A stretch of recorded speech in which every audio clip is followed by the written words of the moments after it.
Hello, everyone. We'll give a minute or two just to let folks get logged in here.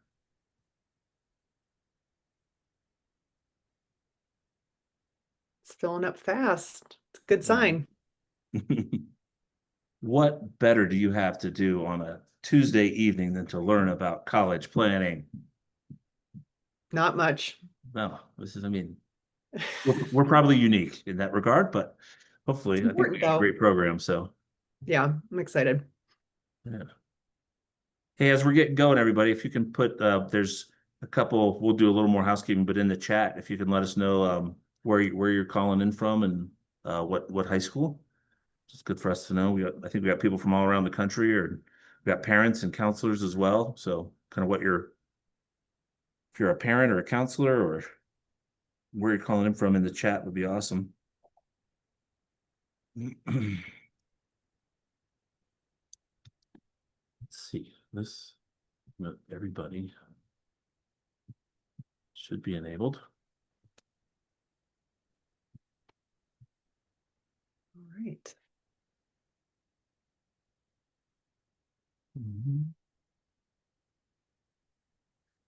About 30 more seconds, folks.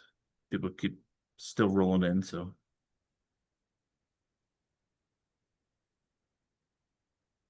We'll put our locations too. We might have some local people to us. I know I've shared it with a lot of people local to me. So see some familiar faces in there. Yeah. All right, well, let's go ahead and get going. If you're just logging in, if you choose to, if you use the chat, just put in kind of where you're calling in from and if you're a parent or a counselor, just let us know who we're talking to out there. It's good. We try to get some kind of dialogue on these webinars because we just sit here and look at a screen. It says that the chat is disabled. So it looks like you're going to have to just drop it in the Q&A. All right, Q&A it is. Yep. Thank you for letting us know. So yeah, Yeah, if you have questions along the way, go ahead and drop them in the Q&A. If there's something that we can answer as we're presenting, we'll be happy to do that. And if not, we'll save them to the end. And hopefully the question that you have asked will be answered at some point during the presentation. So yeah. Joe, I'll go ahead and introduce myself. My name is Alyson Campbell, and I am a college planning consultant with Estrela Consulting. We are a small boutique firm in the Northeast Ohio area, located out of Hudson, Ohio. I am in Avon. Two of us are in the Cleveland area, and two of us are in Columbus. We work with students and families all over the country, as well as internationally. And we really help students and families with all aspects of the college planning process, everything from assessments, what do I want to be when I grow up? What am I good at? List development, so helping them understand what type of colleges would be the best fit for them. Application pieces and parts, essays, financial literacy. We leave the financial planning piece to Joe. But as you can tell, we are in a very busy season right now as we're helping launch our seniors and their applications. So Joe, I'll lobby it over to you. Awesome. Yeah, excited to be here and just seeing these. We got people from coast to coast. We got San Diego to Philly to North Carolina, Florida. So glad everybody tuned in here tonight. I happen to be in Colorado right now, and thanks for joining us tonight. We're gonna do some slides, and as Alyson said, we'll try to go about 55 minutes. Leave plenty of time for Q&A. Happy to answer things at the end. And let's see if we can get this running. All right, are we seeing this good? Good, Alyson? Yep, I can see it. Hopefully this is what you're here for. As we go through the college cost series, we've kind of partnered together on this, and this is one that comes up all the time because there's so much nuance to it. So we're going to give some framework around the basics of the financial aid process, and then really kind of dig into things we hear commonly asked questions and how do we tackle these things if we are in a blended family and divorced family and different situations. So hopefully that's what you're here to learn, and it's a deep dive. And we talked about our firms. Capstone is a full service financial planning and investment management firm. We are based in Ohio, but we do work with families across the country, and I live in different parts of the country. So we're excited to be here, excited to partner because we really kind of as you'll see, we work together to try and get really great outcomes for students and for parents as we go through the college process. So I don't know if you want to take Alyson. This is kind of where we kind of come together with the College Fit. Definitely. So like I mentioned earlier, The process that we do as college planning consultants is we have the luxury of really getting to know our students and families. And our school counselors are fantastic. They have a lot on their plate. And I know when I speak to school counselors, they really wish that they had more time to dedicate to the college planning process with their students. And that's kind of where we come in. We can fill those gaps and really give that specific attention to the students and families because it's really hard to get a lot of that one-on-one time with your school counselor. Um, and like Joe mentioned, we really are looking for the best fit for a student. So obviously academics is typically the top fit that we're looking for. We want to make sure that a student is looking at colleges that have their potential major, that it's admissible for them. Is it a place where they are going to obviously get into? Are they going to be able to thrive? Is it the right learning environment? Is it the right size for them? Also things like distance from home.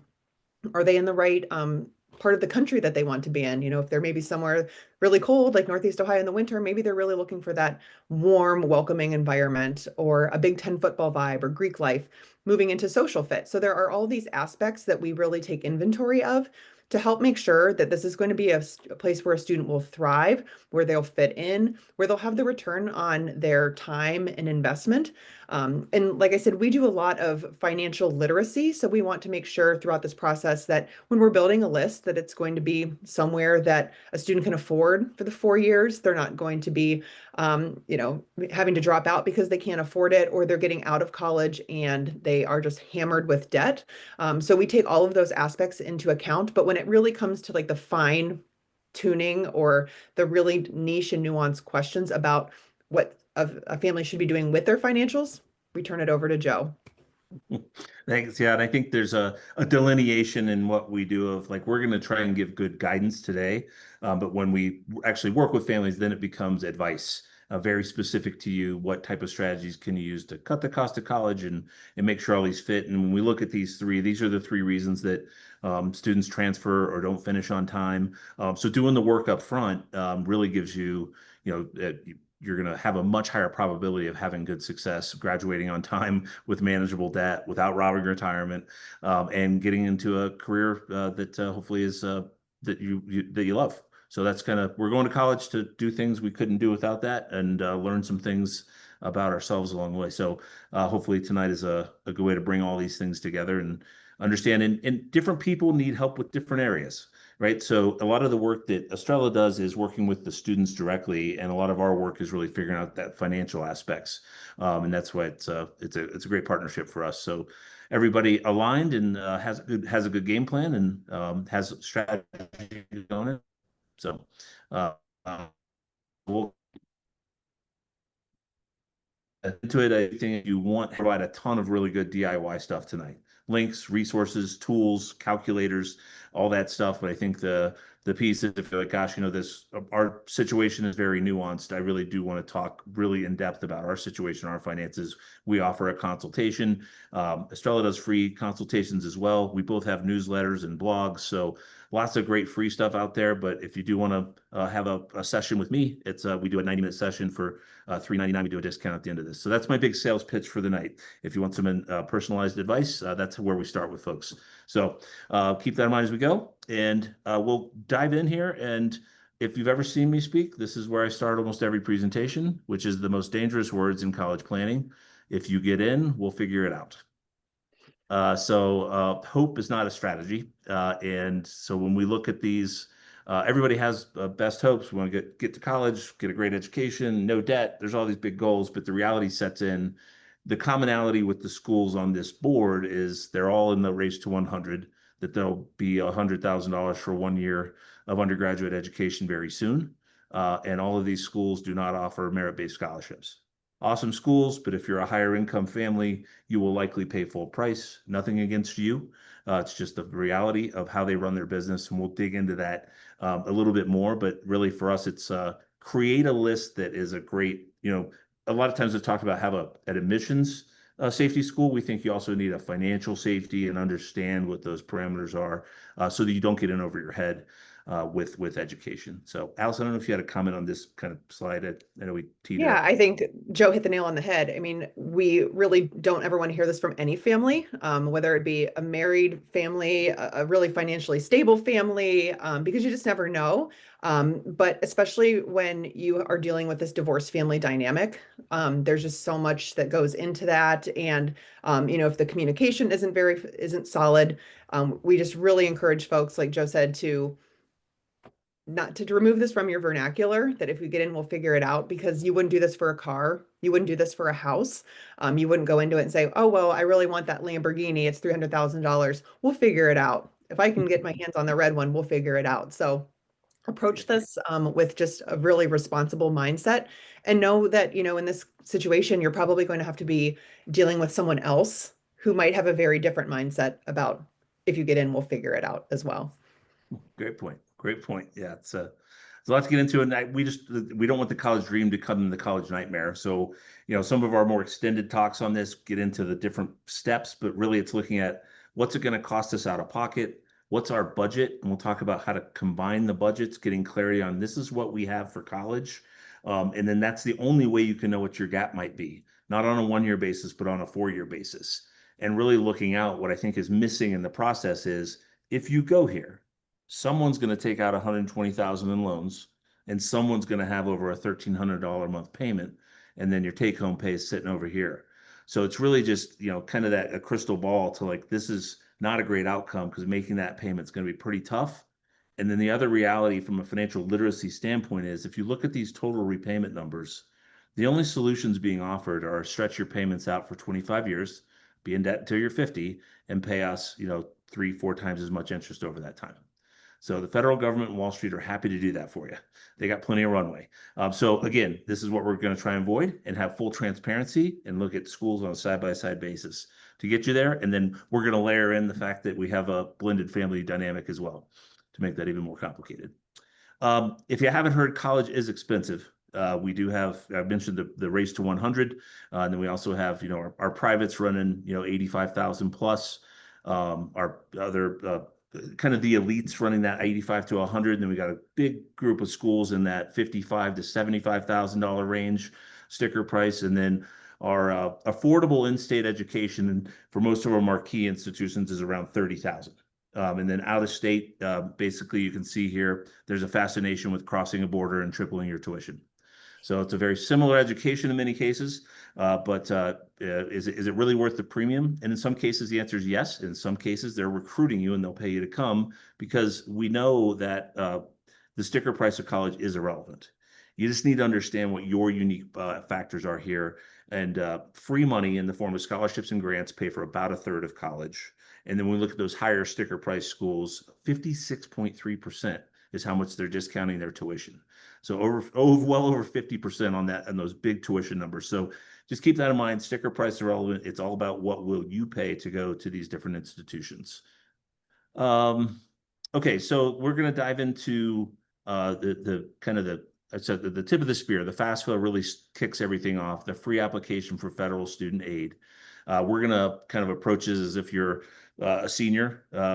Right now, probably have just started. If you haven't started, most schools have, but that you're going to be going off to school in the fall. So we know that the free application for federal student aid kind of drives that federal formula. And there's been a number of changes to that. So if you've been through this before, stay tuned because there's some updates to how that's going to work for families, especially with divorce situations. So one of the things we're going to go through the timeline and what they look at and all that. But I think the number one thing is to understand that the student drives this process. It is the student applying for financial aid. The parent is what they call now a contributor. So, student kicks this off. They're the one that's filing, that's applying for financial aid, but the parents as a contributor have to supply their income and their assets. So for the FAFSA, this is the definitions of how that works. If your parents are not married to each other, they live together, both parents go on the form, regardless of whether parents are same or opposite sex. That's, language is very clear. If your parents are divorced, separated, or never married, and they don't live together, the parent who provided the more financial support during the last 12 months is the contributor and must provide their information. And So this has changed more recently within the last year. So it used to be custodial parent, and now it is the parent that provides the most income or provides yeah. the most financial support. Mhm. Yeah, and so it used to be whoever they live with the majority of the time in that last 12 months was the tiebreaker. But this, I think, even makes it more complicated to determine in a true, especially in a true joint custody, and everything's for the most part shared. And they've further qualified in this year's terms, just as directly from the student aid website, if both parents provide an equal amount of financial support, or if they don't support you financially, the parent with the greater income and assets is the contributor and must provide their information. So, kind of if a tie goes to the runner, that's what they're saying. So, um, if there's an imbalance in who is providing more, that you can document that you are providing much more than another, even though the other may be making more money. They might have other more financial commitments. Maybe the one of the spouses is you have not remarried and you've got one child and they've got four from another marriage. Well, that's a lot to spread around. Just because they make more money doesn't mean they're actually supporting your child more. So just things to think about. I think it's made it even more complicated than ever to figure it out. But hopefully this is helpful. This is documented right from there. And I made just a note here at the bottom, and I'll go through it with some special circumstance stuff at the end. It does not matter who claims the student as a dependent on their taxes. Typically, in a divorce situation, it goes year to year. You change who claims them. So it does not matter who claims them on the taxes. Whoever the contributor is defined here. So just keep that in mind. And I'll come back to what the AOTC is, potential for tax credit, as we continue on. Uh, the other part where this starts, the FAFSA, is you have to get your what they call FSA ID, Federal Student Aid ID. Both the student will need one and the parent will need one. The student kicks it off because they got to get in the system and say that I'm going to be applying for federal student aid. And that's also you're applying to the schools that use the FAFSA. You're applying to them for their money as well using the FAFSA. But this FSID is the key part. You got to have your email address and your social, kind of name, rank, serial number, and that kind of kicks things off. And you have to have it so that it's validated, so you can actually fill it out. Both the parent and the student will need to be available because they do two-factor authentication when you're actually filling the form out. And I think at the end, Alyson's going to talk about they kind of have a line by line that'll go really in depth into all of this FSA, ID creation and what's the best way to approach it. And so, but just kind of want to understand who's the contributor as a parent, and then also that FSA ID is an important element. So. And making sure too, when you're creating that FSA ID, if you are the student, that you are using a personal email. Don't use your high school email because that will be probably canceled out after you graduate high school. We give that tip to all of our students, especially as they're going through at the application process. Create, Alyson.campbellcollege@gmail.com. So there is a specific one that you can continue to utilize, and it's not tied to any school specific account. And then also, like Joe said, the student starts this process. So they are going to be the one creating it. So I would recommend sitting right next to your student while you create this FSA ID. Watch them manually add your information in there so that it is correct. And then you will receive an invite as the parent to kick off the next step in that process. Yeah. Yep. I think it's a great tip. Do it together, knock it out, so we don't have any questions. So, and then this kind of kicks off too. Students need to be checking their email from the colleges and universities because of certain rules. They cannot communicate directly with the parent in many cases. I'll talk through some of that with some of the legal matters when we get to down towards the end too. So, so that's it. The FAFSA drives the federal formula. You know who, hopefully, who would be filing from that point. The next question is, what's the timeline and what are they looking at? Is usually a common one. So if we're going off to school in the fall of 26, we've already kicked off application for admissions season with the Common App here August 1st. And then the FAFSA, they are saying it will be available October 1st. I double checked today and they are still committed to that. Anybody in the business knows that it's been delayed the last couple years. So, but they are committed to having that open October 1st for us. So both of those I have, apply by November 1st and file by November 1st. Main reasons for those is a lot of times it's an early action. That's what you would work with Alyson on from your admissions standpoint. But a lot of times those also line up with scholarship application deadlines. So I get the question frequently, why would I fill out the FAFSA so I'm not a financial aid candidate? And the two main reasons are many schools require you to have it filed and filed on time to be considered for their own merit scholarships. And if you also want to be considered for federal direct student loans, which are pretty favorable, that's another reason you would want to consider filing those, making sure you have the FAFSA. And the other thing is things change. And by having something on file with the school, people get divorced, during midstream. So maybe you have a sophomore in college and now everything's kind of up in the air, as we'll get to, maybe that changes midstream and you can go back to the school if you've filed that FAFSA and say, hey, this is no longer the situation. Reconsider our situation. So those are the main three reasons that everybody really should fill it out. What are they looking at? Assets is pretty cut and dry, as it's the day that you file the form, wherever your assets are, and those are accessible ones that are non-retirement, which I'll show a chart here in a second. And then the tax years is a little more complicated. They're looking at the prior tax year. So if you're going off to school in the fall of 26, they're going to be looking at 24. It's the spring of the sophomore year and the fall of the junior year of high school. That's the first one. That's the first tax year. So where that gets complicated is if you've gotten divorced in the last 6-7 months. Or you're even separated. Because as it said before, separated, if you're not living under the same house, pretty much counts just as if you were divorced in the eyes of financial aid. How do you handle that for tax years? So the way that the FAFSA works, I should take a step back.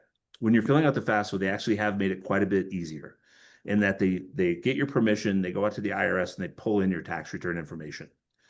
So it's actually pretty quick. Usually takes less than 15 seconds to get that in there, and we're on our way. So that's actually become pretty easy. But if you filed jointly last year and now you're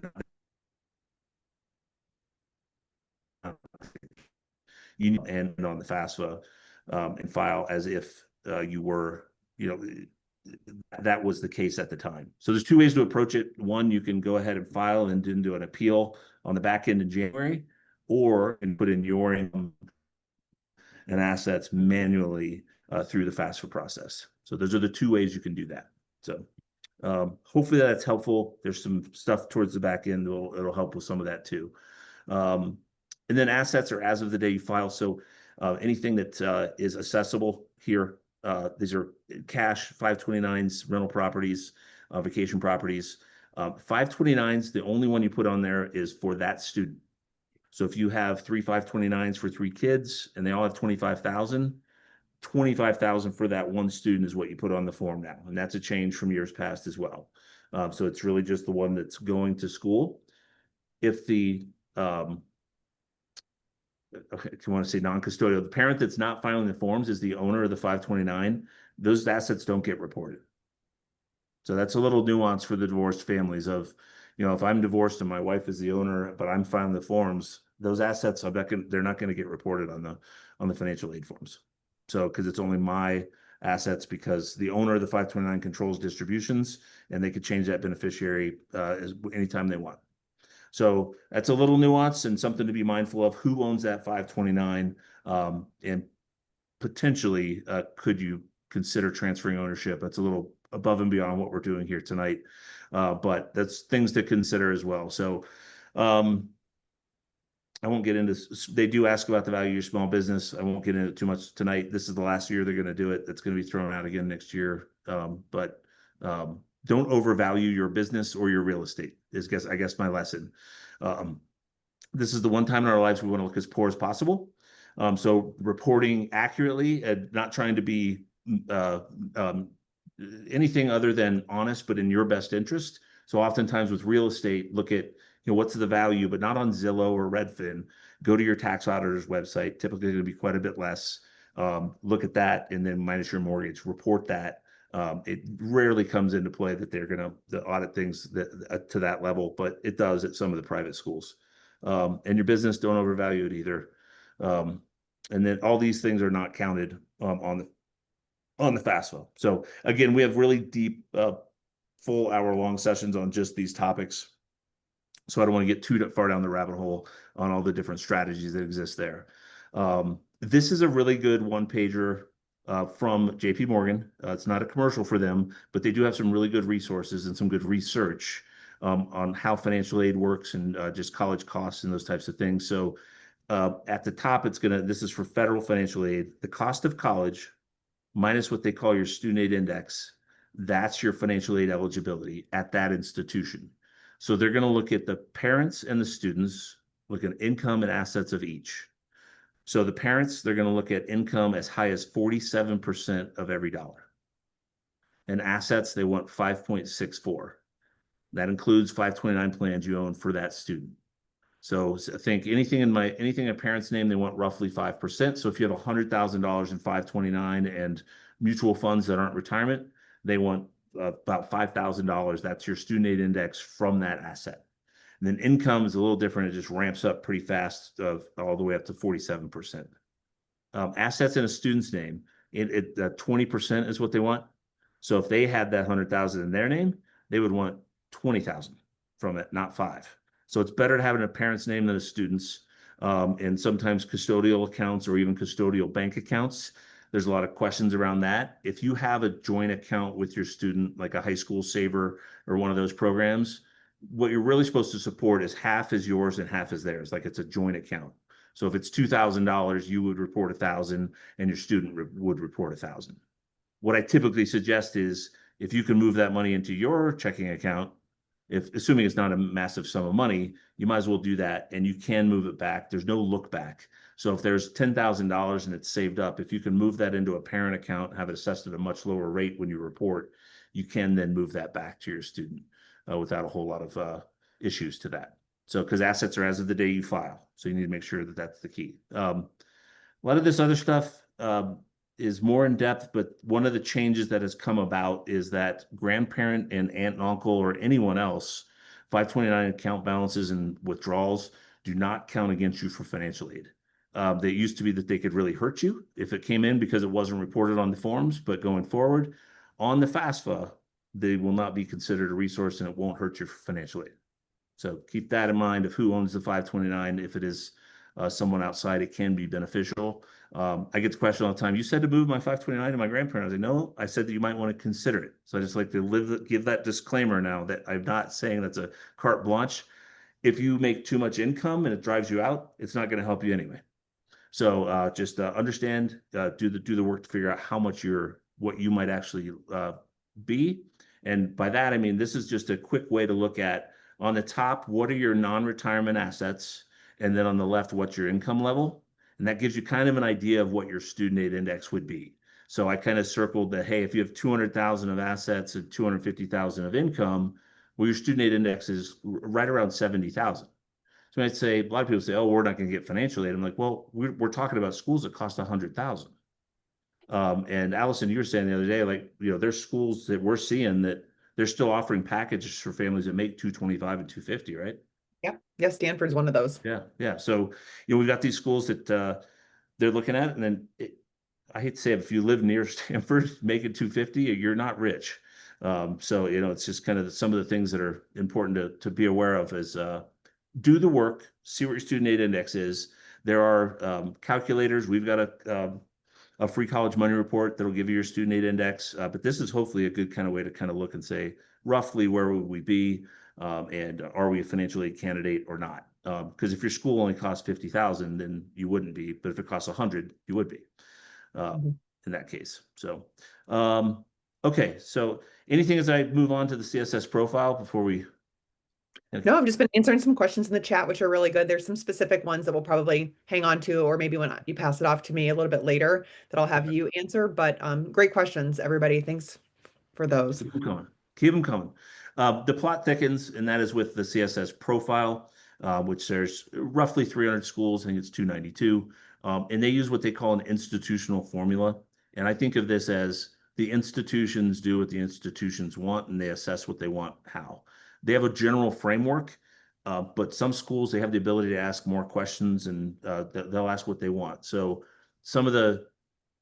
there's a number of key differences, but it's run by the College Board. It should open the same as FAFSA. Oftentimes, it's actually even opened earlier. It is privately run, and I will tell you that the FAFSA, as long as you know who's filing, who's putting it in, the student and the parent, it's pretty easy these days. But the CSS profile really can be a bear, especially if you have rental real estate, or if you own a business or have some LLCs. It's taken me well over 3 hours, and I've done it hundreds of times. So just be prepared. FAFSA are pretty easy. CSS profile, they just ask some much deeper questions, especially on, if you have other business interests and things like that. A lot of times students will have a login already on the CSS profile, because they do run the SAT and they run most of the AP course exams, and CLEPS. So there's a lot of times students do have a login there. So again, as we talked about, the student is the entry point. It's the same with the profile, but we'll walk through some of the differences, because it does get quite a bit more complicated with the profile. And what they're looking at. So we're going to focus on the divorce situation, but there's a couple that I'll point out that you should be aware of. Most things are very similar, but home equity is not looked at on the FAFSA, but many schools with the CSS profile do, but it's school by school. So be aware of that if you do have home equity. And then the other thing is it could be either parent, because I have still listed here as non-custodial parent. So basically only one parent reports on the FAFSA, but the vast majority of schools that use this method, they're going to want both parents. So keep that in mind. I might as well bring it up because I think it's an important thing to be aware of, is that sibling discount, twins. For whatever, I spoke to three twins today, three parents of twins today.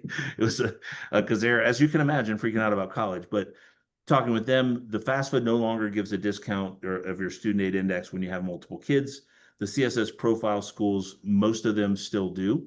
The key with that is to ask, do you offer a sibling discount or a twin discount? And that's very school specific, but the vast majority are still discounting tuition for when you have multiple kids in school. And I think hopefully this is a good visual, because it can Joe, get can I interject real quickly? sure. I have triplets.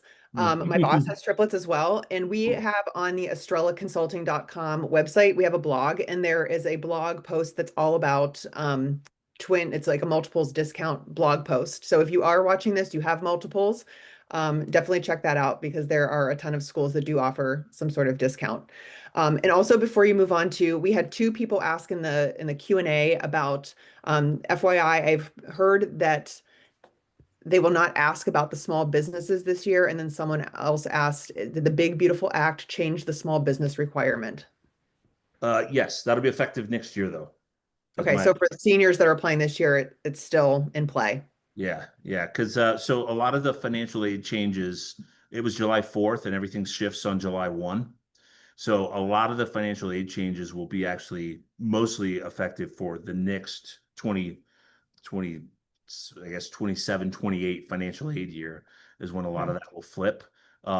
There are a couple of well, I might as well just answer it now, but a couple of things that we're still looking for clarification. One is the Parent Plus loan changes. So maybe I'll get into that a little later, but the Parent Plus loan, there's going to be caps on it going forward. Right now, there's no cap really up until uh, up to the cost of attendance. You can take it out, but there's going to be caps of 65,000 max over the lifetime for a student, 20,000 a year. And the grandfather rule says if you take the Parent Plus loan this year, even if you take $1,000, you'd be grandfathered so that you could take up to that maximum throughout the college career of your student. So it's a little nuanced. I'm assuming these are counselors that are chiming in here on that, but these are, a lot of that, hopefully that's helpful. My understanding would be that a lot of that stuff won't kick in until the next financial aid year because the forms are already all set. But then Okay, next year it will for the business owner. thank you. Yep. Yep. And business owners always have been on the CSS profile. So it was just a change for the FAFSA for a little bit. All right. Sounds like we got some good questions cooking. So this one gets into who files. If you're married, that's cut and dry. Both here. But so if you're divorced and separated, here's the FAFSA. If neither of you are remarried, they're going to want both parents to submit their information. Now, to start there with the CSS profile, student starts the process, says they'll ask, what's the status of your parents, right? And then from there, they're going to send a separate invitation to each parent. So you're never going to see your ex-spouse's information. It's going to go back through the CSS profile into the school, and so they're not going to see yours. You're not going to see theirs. It's all very buttoned up. There's a lot of money at play here, and obviously, having privacy is very important too. So just be aware of that. But they are going to take both those numbers in and factor it into here's how much we think you can afford as a family. So hopefully that's helpful to if you had questions around the privacy. And then plot thickens when start to remarry. So if you're on the FAFSA, if you are remarried and you are that custodial parent and that contributor, your new spouse's information is going to get reported on the FAFSA, and then on the profile, it's going to be all three of you. So on this form as well, you'll see that it says custodial parent.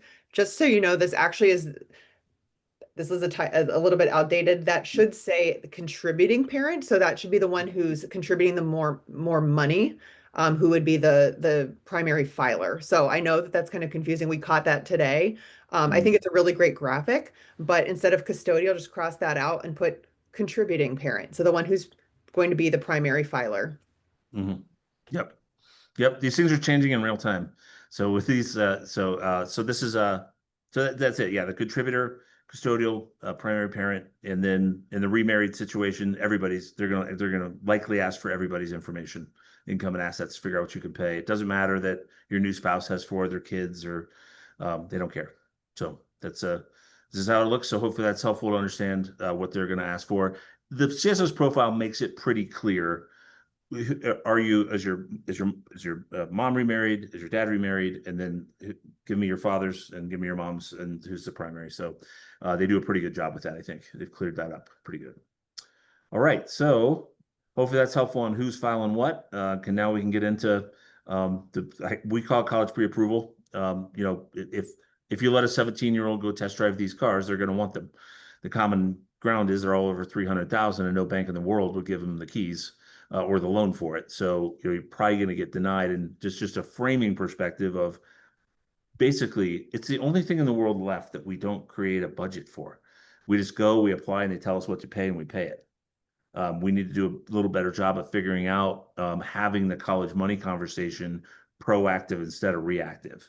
Like the time to have that conversation that it's not going to be affordable to go to Columbia is not when you have the acceptance letter, because the student's done what you told them to do, did the tests and the grades and all the things. So that's not the time to have that conversation. Really, it's really now.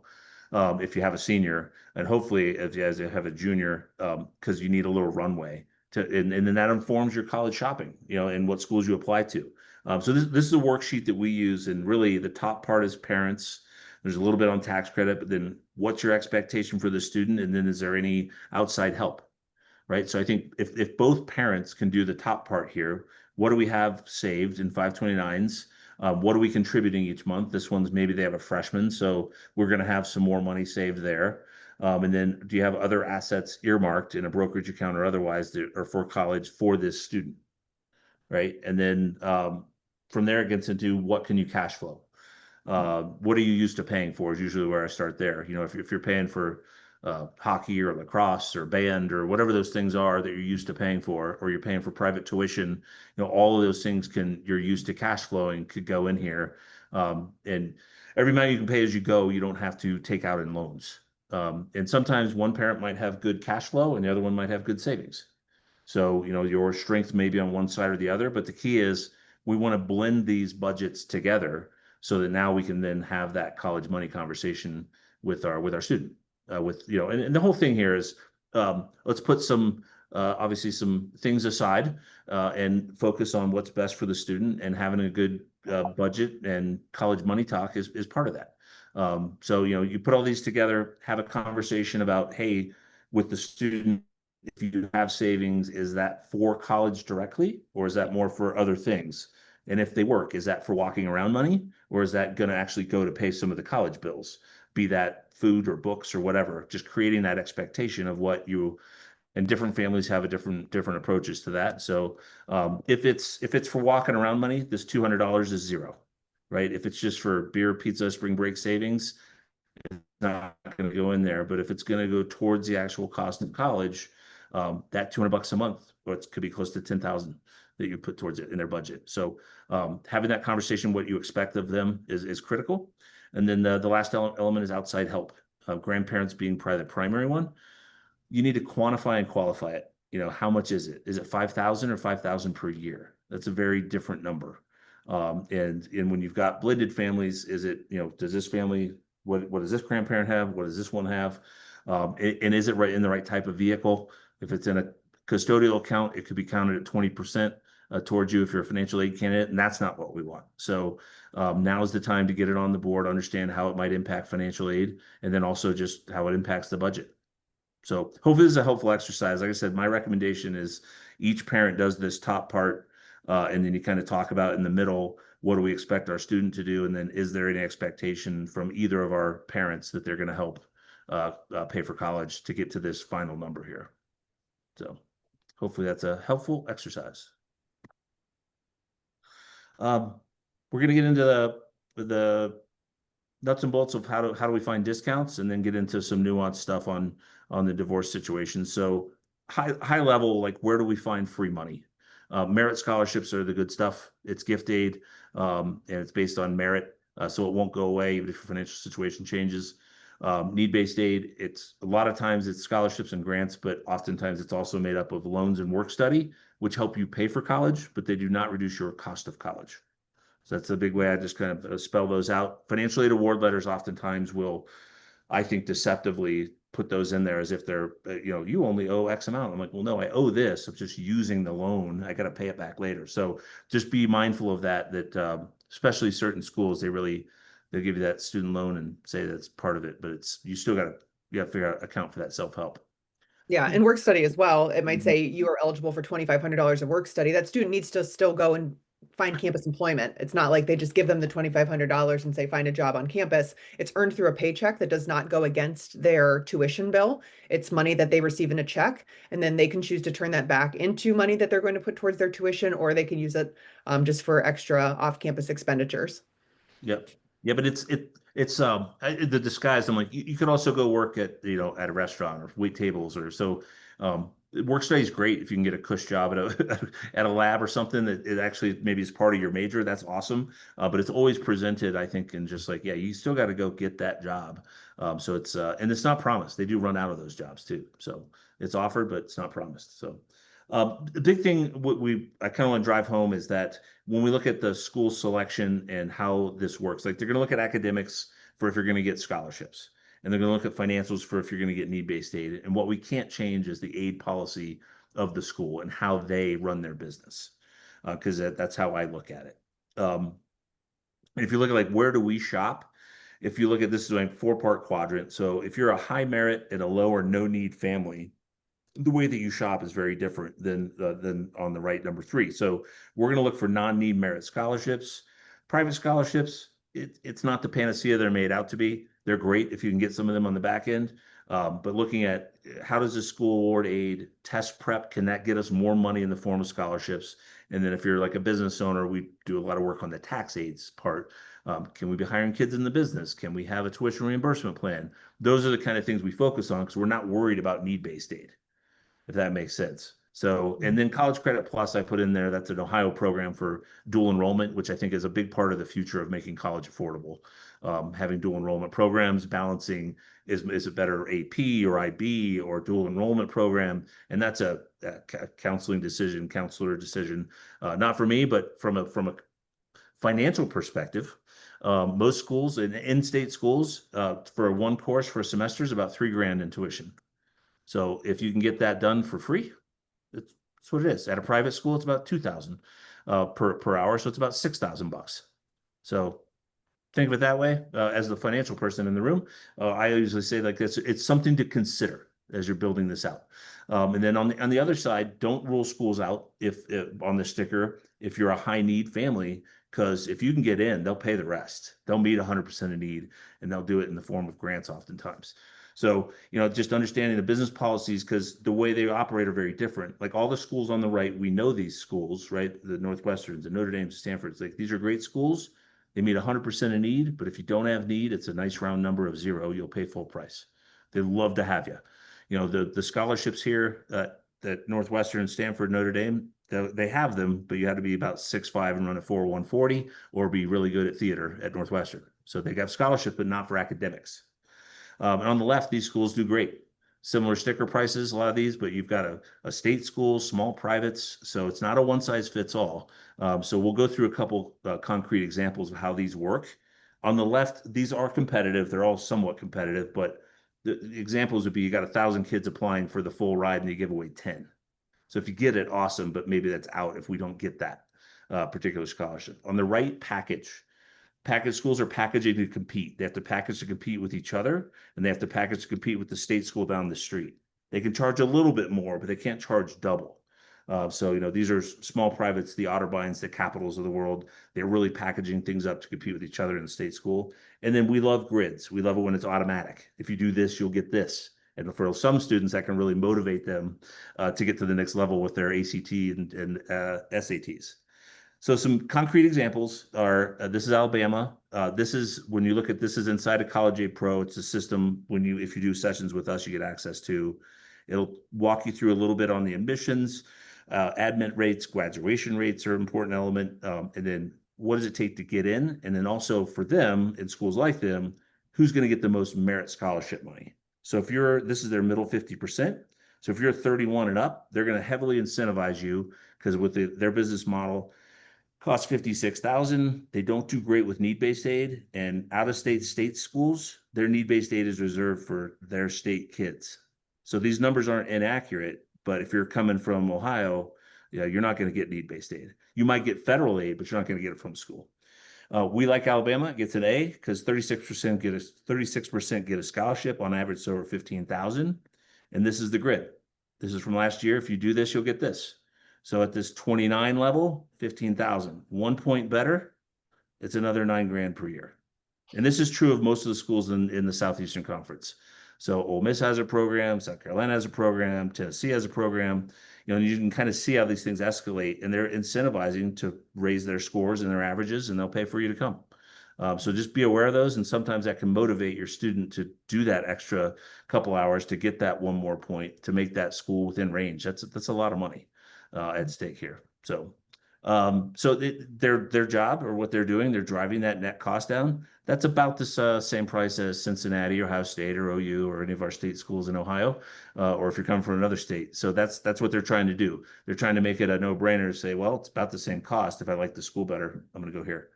That's what they've done. Denver, great small private institution, beautiful place, by the way, also, but you can kind of see what it takes to get in. 83,000 is their sticker. They do okay with need-based aid, and they're private, so that's really kind of true across the board. It doesn't matter where you're from. 54% of kids get a scholarship. The average is 22. So if you're in the top, you're 32, 33, this is what it's likely going to get. So they'll stack these up for you.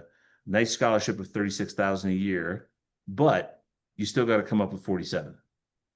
It's great to have the 36, but you still got to come up with 47. So that's why we need a budget. So we got, this is medium for this family. And then if we look to Stanford, great school, hard parts getting in.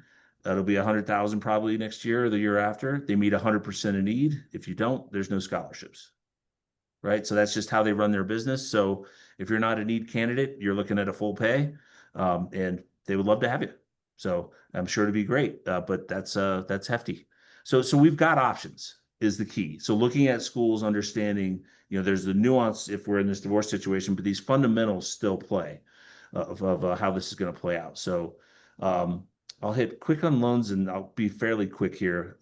These aren't going to matter much for just in a divorce situation. You're still going to be offered these as long as you fill out the FAFSA. Federal direct student loans is usually where you want to start.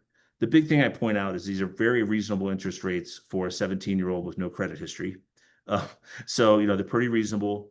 Their interest rates are locked in, and you only take the loan per semester. And the thing I point out is that they're use it or lose it each year. So you need to know what your total cost is going to be, and if you're going to need loans. The temptation is oftentimes, let's use 529s year 1 and 2, and then we'll figure out loans years 3 and 4. The better option oftentimes is to go ahead and start to take these federal direct student loans in their name from the beginning, so that you don't have to take as much in plus loans or private loans.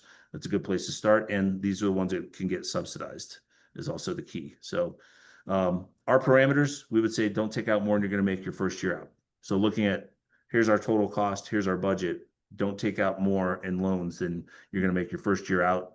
And that big thing is it's because not all majors are created equal, right? So the reality is, I talked to somebody, the daughter wants to go into education, and they're pretty pragmatic. Like that's great, but she probably doesn't need to go to USC to be a teacher and pay that sticker. So what it comes down to is what the cost of attendance becomes irrelevant. What they think we can afford in this case is over, but here's the scholarships sticker price down to here. What's it going to cost us, not on a 1 year, but on a 4 year, and comparing things side by side. This fundamental look is really, if you have this going in and you can be an informed shopper, if this is likely what it's going to look like, you would rather know this now than figure this out that Northwestern's going to have 298,000 in loans, and you've already promised they can go wherever they want. So that's a big looking at side by side. So I will pause, and we want to really shift gears and really get into a couple of the things we want to hit on for divorced families. But hopefully that's helpful for the framework. Yeah. So as you see on this slide, we talked a little bit about the FAFSA rules. We talked about the differences in the CSS profile, the importance of legal agreements we'll talk about in a little bit. We have a couple of slides on that. Positioning your assets, definitely leave that to Joe, and he's talked a little bit about that already. But the communication piece and being proactive, I feel like I see more of the emotional side of this, and I'm sure Joe has worked with this as well, where he's usually dealing with numbers, where I'm getting a student coming in with two sets of parents. Maybe one parent is driving the process. And honestly, the impetus for this was last year. I had a few wonderful families that I worked with that were divorced. One was very, very amicable. Mom and dad, were good friends still. They were on all the communications together. I had one more traditional family where they weren't best friends, but you know what? They were like, we're putting our differences aside for the best interest of the student. We're on the same page about what our budget's going to be. This is what it looks like. A lot of transparency. And I had a family that was not. And, there was a lot of hiding of assets and a lot of animosity. I had to split up who I was talking to and when. And it became weaponized, where the parents were like, the one parent was encouraging the student to apply to schools that were totally out of the range, with the understanding that dad was going to pony up. She got into a few schools that were way out of the budget. Dad said, absolutely no way. And she was really left with one affordable option. And, who was heartbroken? The student, that they really hadn't accomplished anything other than pigeonhole the daughter into one option that they could financially afford. So that's really the goal. I think when we work with the students and families, is being very sensitive to the fact that this is a very hard process. There is a lot of emotion, again, animosity. There's a lot of communication block, but we want to work through that because we want to make sure that the student isn't the one that's paying the price for that. So we really think it's important to have that budget conversation with your ex-spouse. As much as you dislike them, there needs to be transparency. There has been a lot of questions in the chat, and Joe, you might want to filter through the chat a little bit or the Q&A while I'm doing this, but a lot of questions about what if I don't want my ex to know how much I make? How do we determine who's financially putting more into the students' financial contributions? We do have a tool at the end that we're going to share, and Joe had mentioned like that worksheet that he kind of walked you through. If you really aren't sure, that the worksheet at the end is really helpful because we feel like it itemizes almost every single thing that you could be putting money towards for your student. So we'll get there at the end. And being transparent with that student to say like, okay, like once we've had that conversation, this is what your dad plans on providing. This is what your mom plans on providing. This is our overall budget. We don't plan on spending more than $40,000 on the cost of college. If there is something that exceeds that, that could be on you. And like Joe said, really talking about, if you plan on taking out loans, with being an educator or being a computer science major, this is kind of what we're looking at. So again, just kind of trying to put the emotional piece aside and having a very pragmatic and practical conversation. I like to take into account the social fit and emotional input from students of this process. So again, this is hard sometimes to hear, but if there is a lot of animosity maybe between stepmoms, stepdads, if they might not have as much stake, maybe they are part of the filing process, but If the sight of a stepmom being in the same room with the biological mom and they can't get past that, like it might not just be the biological parents that really need to sit and have this conversation in an adult manner. Again, being aware and open to the input of your 17 and 18-year-old and like what makes them feel the most comfortable as well. And set time to have, again, the college money talk. Obviously, it needs to be had, whether it's at a kitchen table, whether it's maybe through an arbitrator or a mediator, if that's the way that this needs to work, or someone like Joe who's going to just sit down and put those financial pieces in front of you. Um, but also, like, this is a very stressful process for everybody, especially if this is your first time doing this, your first student. Um, we always encourage at Estrella to have, a time, maybe a Sunday afternoon, like if you're having a Sunday dinner with your family, to say like, okay, let's just talk for 10 minutes about where we're at on this. So it's not sprung on the person in the heat of studying for an AP exam or after a baseball game or before a music theater performance. Like you want to have consistent communication about this process because it is very stressful. And the same thing maybe goes with that ex-spouse. Like, are we still on board? Hey, I'm going to fill out this paperwork. I'm going to submit this. If you do feel like you can have those conversations with them. Yep. Yeah, we have to be in our role uncomfortable having uncomfortable conversations, and we'll bridge the gap. Understand it's savings, it's cash flow, and it's loans, and ultimately let's have it. Let's have a conversation ahead of time. Give it some air. Have it start the conversation early. Don't wait until the last minute when you're looking at financial aid award letters side by side. So it'll be. I promise you, it'll go much more smoothly if that's the case. So. Yes, I think that's one we hit on, and then there's a couple up Yeah, here. if you go back to the legal documents, I think that's important too. Yep, yep. Do you want to hit on these, or you want me to run through? And Sure. Yeah. I mean, if you have a divorce decree, I think too, it kind of depends on when your divorce was finalized, or if you even have anything in writing. This sometimes can be outdated. If maybe you were divorced when your son or daughter was a toddler, you might not have even thought about what that looks like, or maybe your financial situation has changed. But again, some people are very, very proactive and forward thinking about this, and there might be something legal that needs to be set, that's already set up. And maybe you do have something in writing. FERPA rules, knowing that there are specific things that you must sign off on. There can't be a lot of exchange of information. The student drives that process, especially once they turn 18 and they go off to college, like they need to grant their rights to you. Also between schools too. So if you have questions, if you're divorced families between the schools, like there are certain rights that need to be waived or accepted. As well as during the Common App process, a student must waive their FERPA rights. So just being aware of that, that is just because you're a parent, you might not have access to everything that you think you should have access to.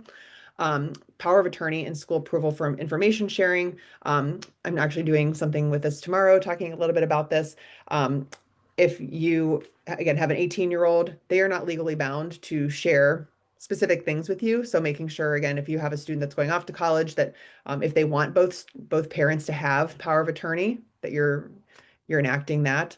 Joe, do you want to talk about the dependents as tax purposes? Because you referenced that yeah, with AOTC.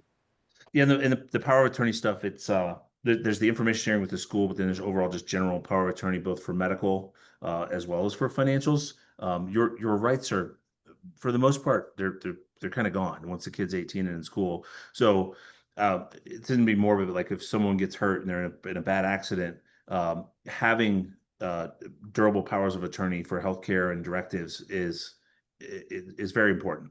So there's plenty of low cost places to get that done online. If you have an attorney, just understand everything changes once they're 18 and they're off to school. So it can save you a lot of headache and heartache, just having gone through that stuff. So I try to always bring it up.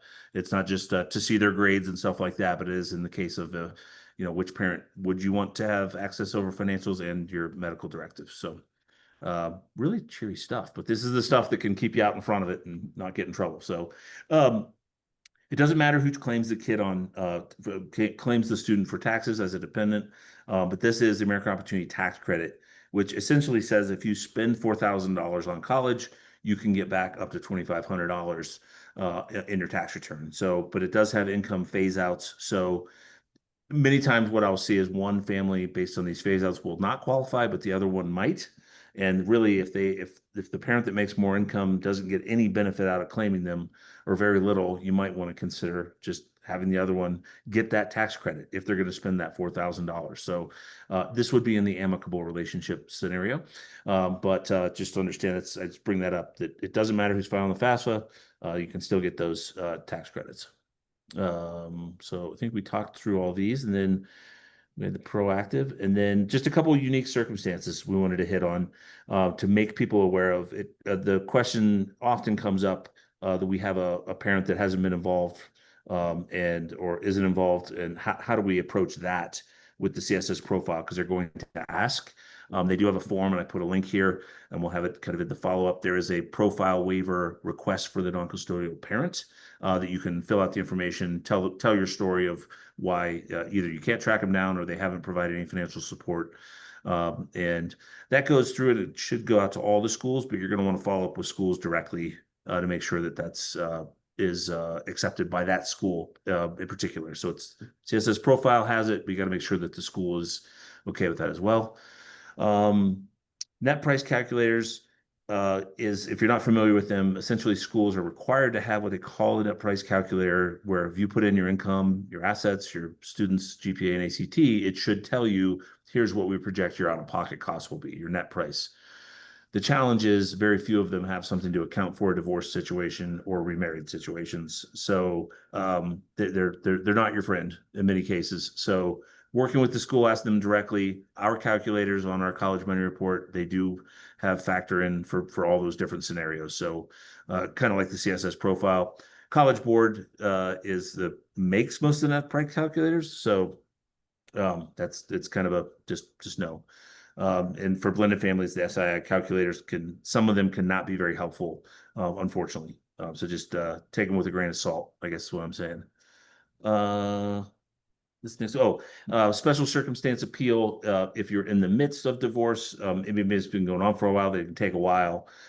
We went through, if you're separated and not living together, that essentially acts as if you're divorced on the federal form. So just kind of be aware of that. And then also if you are that contributing parent, your tax return may not reflect your current situation. So understand you can communicate directly with the school on that in the form of a special circumstance appeal, especially if you're a returning student. That's how you would need to do it. And then you also have the option of putting in your information manually on the FAFSA. If you're doing that, what I suggest is get your IRS tax transcript. That's how the language that the financial aid administrators speak. So if you've had changes in income and asset or income levels in divorce situations, get a transcript from a prior year, have your pay stubs available from your most recent, and just kind of that's what they're going to want. I just put it in, what about child support? This has changed, and it was a real win for families, and that it is looked at. They say report it, but it's only assessed as if it was an asset. So at that 5% as opposed to as high as 47%. So I think that was a real win because it goes away. So that's it. And then the last piece, like we were talking about, divorce situation is not going to impact merit scholarships. That's still the good stuff and the good money because it's based on the merit of the student. So a lot of the stuff we're talking about is for financial aid and need-based aid, but merit scholarships, your students still, they own that part, and that's not going to change regardless. So there's a couple points I wanted to make. Anything else, Alyson, on? Nope, just trying to check the chat. Yeah. Doing a good job. QA. Yeah, we're gonna have a heck of a Q&A if people can stick around. So yeah.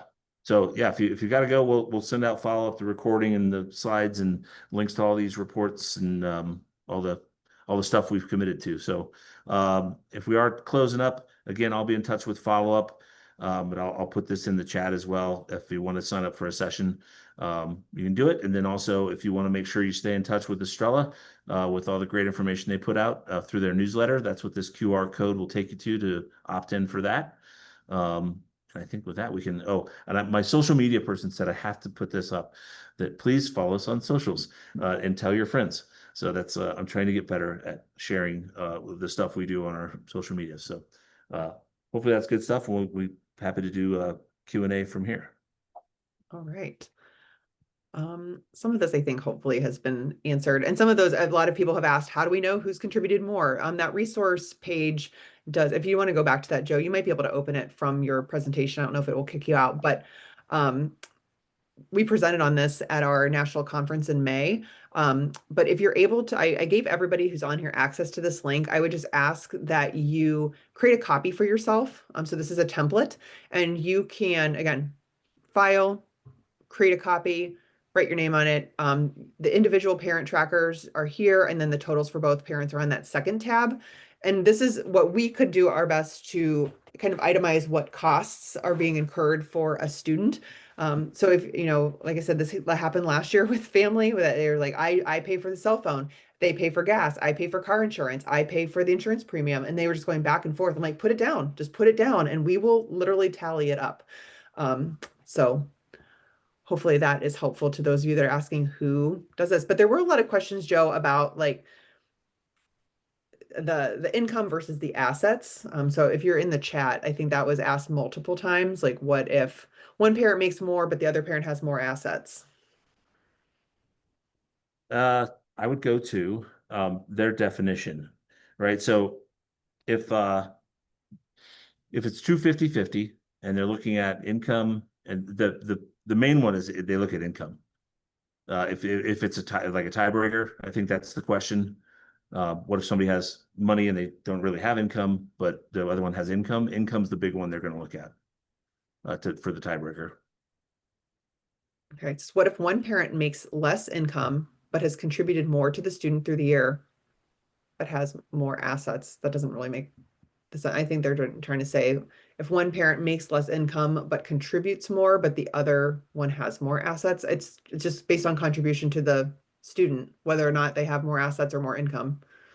That's exactly right. Yeah, who provided more of the financial support for that student in the last 12 months? Because yeah, if somebody makes $500,000 and you make 75 and you provided more of the support, then you're the one that should file, and that'll give you the opportunity to get the most financially. Who should fill out the form if one person makes more, but the other person has more in assets? Again, kind of goes back to who's contributing more to the student. Mm-hmm. Yep. And then you'd have to get into this family worksheet really to say who did contribute more. Is parent income protected at all? How does family size impact that? Is the parent what Is parent income protected at all? How does family size impact that? Yeah, there's a small, let's say small income protection allowance. So you're allowed to make up at a certain amount before the clock starts. So it's kind of like our tax system, and then it's graduated up. So depending on the couple other factors, the age of the oldest parent and the number of dependents in the household, those are the two other big drivers that get you a higher income protection allowance. So that can drive it up. So the nice part about the formula is that they brought up the income protection allowance a couple years. It pretty much eliminated the asset protection allowance. It's so minimal, it's not even worth talking about. But so yeah, there is a small income protection allowance, and you'll see when I say 22 to 47%. So if you're a family of four, your first like 25, 35,000, depending on those other factors, would be protected, and then that clock starts at 22%, and then up as high as 47%. So even in that chart, you can kind of see, as your income level goes up, once you get to a certain level, it's 47 cents of every dollar they want. But up through about 120,000, it's more gradual of what they want from your income. Here's a good one. My dad put my name on his rental house in case he passes away, but he still has full responsibility of it. Do I have to list this as an asset, even though it's not really mine? Yeah, it is yours. You Yeah. may consider it, but I'm sorry to laugh, but like if the title's in your name, then that really, because everybody would do that if that was the case. I'd say, oh, I'll just put it in there in my grandfather's name and then get that off the books, which that would be off the books because it would be in his name. Rental real estate's a tough one. I get your question. I didn't mean to make light of it, but yeah, that I would say that is the case. You might consider seeing if you can retitle it. Yeah, that's a really good question. That actually kind of applies to me too, because we've actually had that conversation in our house as well. If my parents were to purchase a house and put it in our name and not have to worry about the transfer at some point later down the road, but it might Mhm. be something that would penalize us, sounds like. Yeah. So. Yeah, when I would say too, like whenever you're looking at these types of things, like with our firm, like there's the financial aid aspect of things, but then there's the tax and then just good financial planning. And sometimes good tax and financial planning way trumps what it could do for you in terms of financial aid. So just keep that in mind. It's like kind of got to go through a decision tree. Like I always say, like, okay, we could get this back over to grandpa's name, or but is the juice worth the squeeze? Like if we do this, what does that mean? And would it really benefit us that much, or is there more benefit to doing it the way that it's planned right now? Because it's probably for estate planning purposes. Mhm. For FAFSA, if I don't know what my former spouse makes in income and assets, and I don't want my former spouse to know what my income is, how do we determine who the contributor primary is? So again, kind of going back to first, like who's contributing the most towards the financials of the student. Um, but if there was maybe a way for them to put, I mean, maybe I'll let you answer this because I bet you do see this quite a bit. Yeah, I think it would be if it's a tie going to whoever. I think that's a. I'm just going to stop the share because uh, I think it does go to who's providing the most financial support, and then if it's this tie runner thing, um, how you don't want them to know, they don't want you to know. I what I have done is said, who do we think is maybe less financially well off? And if it's pretty even, like maybe we just say, let's go with that one and file the form. And if FAFSA really wants to dig in, they can audit us and they can ask us both for our information. That's what I would say. So I kind of go back to the old rules of who do they live with the majority of the time, and that kind of case of like we don't want to share information with each other.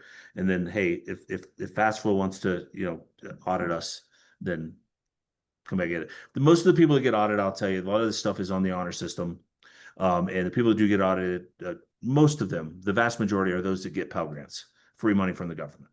So, and about a third of those do get audited.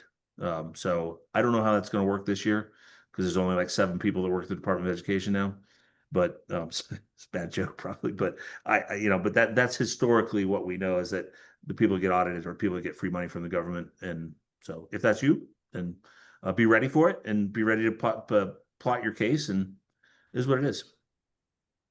In the interest of time, just because we said this was going to be an hour and we're almost at 8:15. Let's just take a few more questions. We can maybe wrap up around 8:15. If you have a burning question that you've dropped into the chat and it did not get answered, like please feel free to email us and just Yeah. reach out to us and we'll do our best to answer that. We don't want to disregard your question, but again, just because we had said this was 60 minutes and it's run over, we want to make sure we answer all your questions, but also be timely.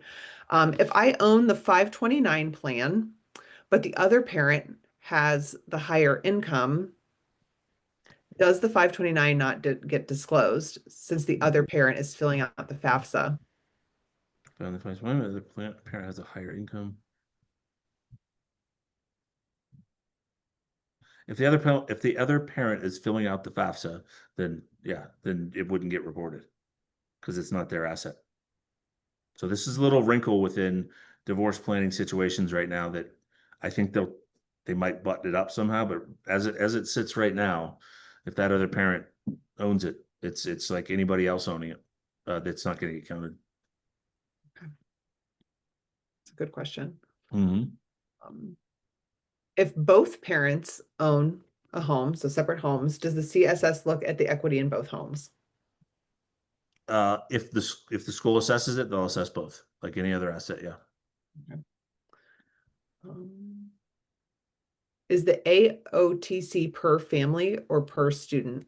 I.e., if you have multiple children, do you max out as a tax filer with your first child, or does it reset for each child or member of the family? It's each dependent. You could have up to 4 years of the American Opportunity Tax Credit. So you could have, 3 kids in school at the same time, and you could get the American Opportunity Tax Credit for each of them if you paid the $4,000 towards that year. Okay. Let's do one more.